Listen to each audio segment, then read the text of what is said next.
আজ আমরা রবার্ট কিওসাকির খুব বিখ্যাত বই রিচ ড্যাড পোর ড্যাড নিয়ে একটু বিস্তারিত আলোচনা করব। হ্যাঁ, বইটা তো অনেকেই পড়েছেন বা নাম শুনেছেন। এর মূল আইডিয়াগুলো আসলেই খুব ইন্টারেস্টিং। একদম। আমাদের হাতে আছে বইটার বিভিন্ন অধ্যায়ের মূল কথা, মানে সারসংক্ষেপ।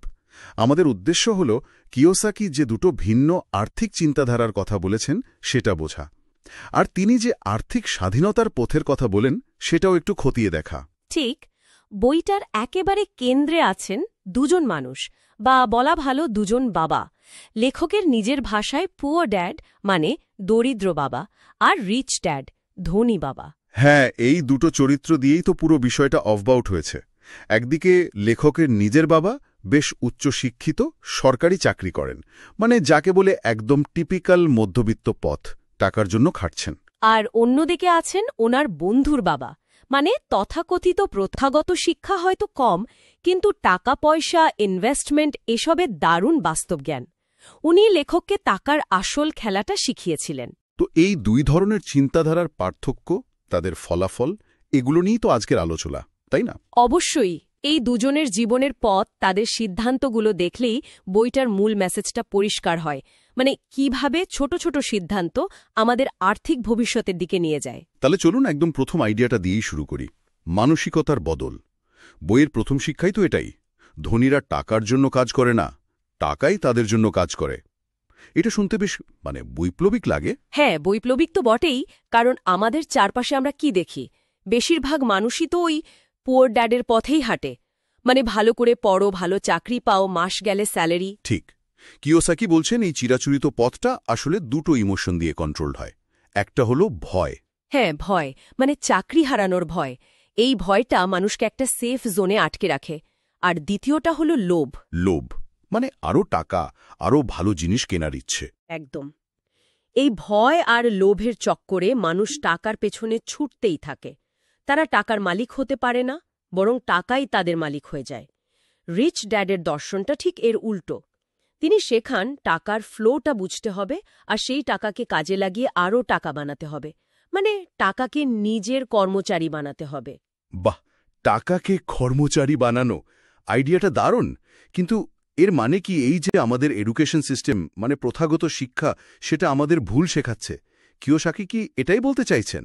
উনি সরাসরি হয়তো দোষ দিচ্ছেন না, কিন্তু বলছেন যে আমাদের শিক্ষা ব্যবস্থা ভালো এমপ্লয়ি বা প্রফেশনাল তৈরি করে, কিন্তু ফাইন্যান্সিয়াল ইন্টেলিজেন্স বা আর্থিক বুদ্ধির দিকে তেমন জোর দেয় না, মানে টাকা কিভাবে কাজ করে সেটা শেখায় না। আর এখানেই আসছে বইয়ের দ্বিতীয় গুরুত্বপূর্ণ শিক্ষাটা, আর্থিক সাক্ষরতার প্রয়োজন। মানে একাডেমিক পড়াশোনার বাইরে গিয়ে টাকার ভাষাটা বোঝা দরকার। একদম ঠিক। আর এই আর্থিক শিক্ষার একেবারে গোড়ার কথা হল দুটো জিনিস বোঝা, অ্যাসেট আর লায়াবিলিটি। এই দুটো শব্দ তো আমরা প্রায়ই শুই, কিন্তু কিওসাকির ব্যাখ্যাটা মনে হয় একটু আলাদা, তাই না? হ্যাঁ, এবং এখানেই বেশিরভাগ মানুষ গোলমালটা করে। কিওসাকির ভাষায় অ্যাসেট হলো এমন কিছু যা আপনার পকেটে টাকা ঢুকায়, মানে আপনার আয় বাড়ায়। ধরুন একটা বাড়ি ভাড়া দিয়েছেন, সেই ভাড়াটা আপনার অ্যাসেট থেকে আসছে। বা ধরুন স্টক, যেখান থেকে ডিভিডেন্ড পাচ্ছেন। নিজের কোনো ব্যবসা, যেখান থেকে লাভ আসছে, এগুলো অ্যাসেট। আচ্ছা, আর লায়াবিলিটি?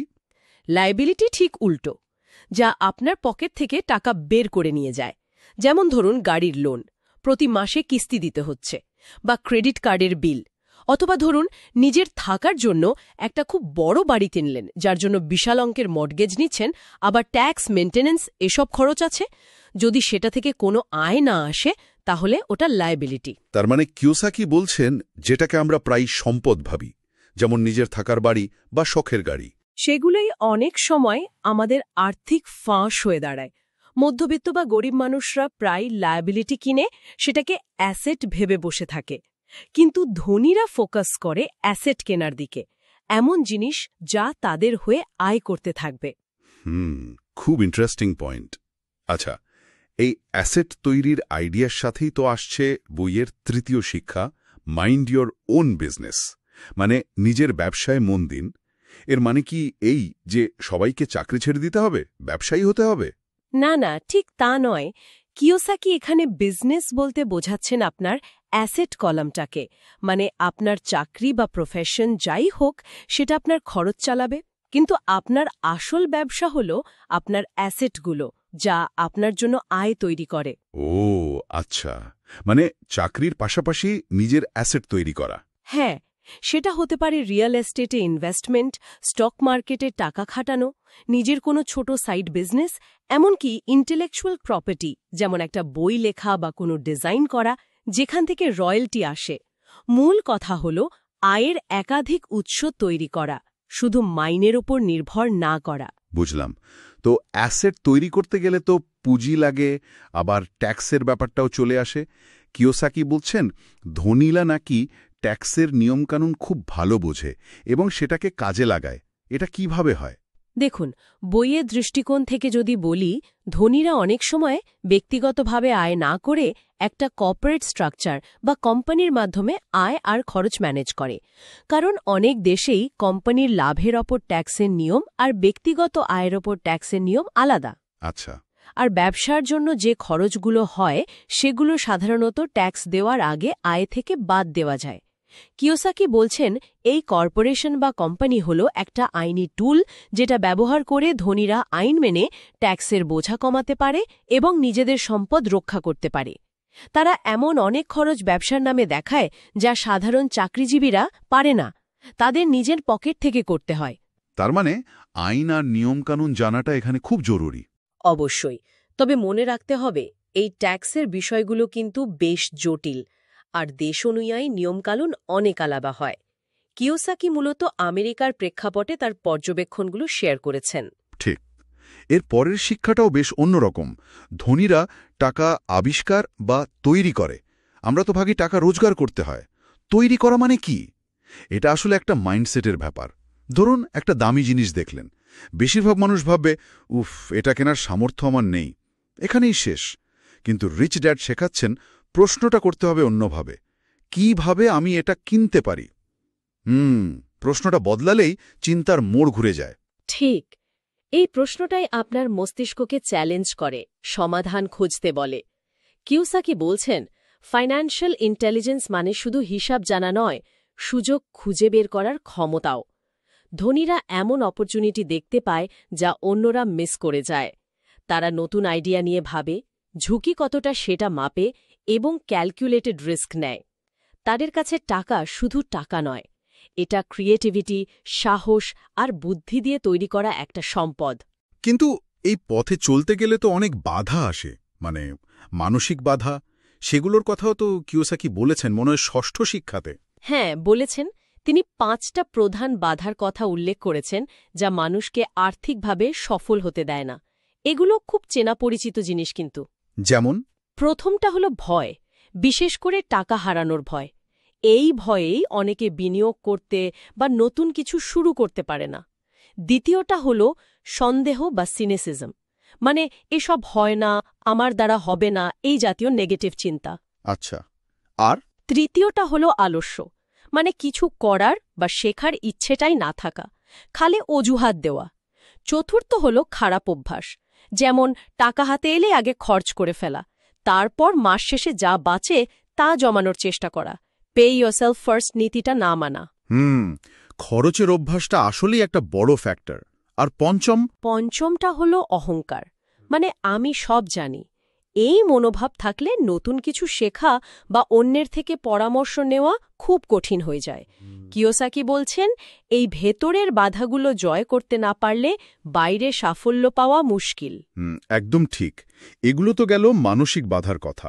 এর পাশাপাশি উনি আরও একটা জরুরি অভ্যাসের কথা বলেছেন, সপ্তম শিক্ষা, শুধু টাকার জন্য কাজ না করে শেখার জন্য কাজ করা।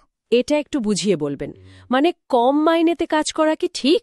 দেখুন, কিওসাকির যুক্তিটা হল লং টার্মের জন্য, দীর্ঘমেয়াদে আর্থিক স্বাধীনতার জন্য দরকার স্কিল বা দক্ষতার ভাণ্ডার।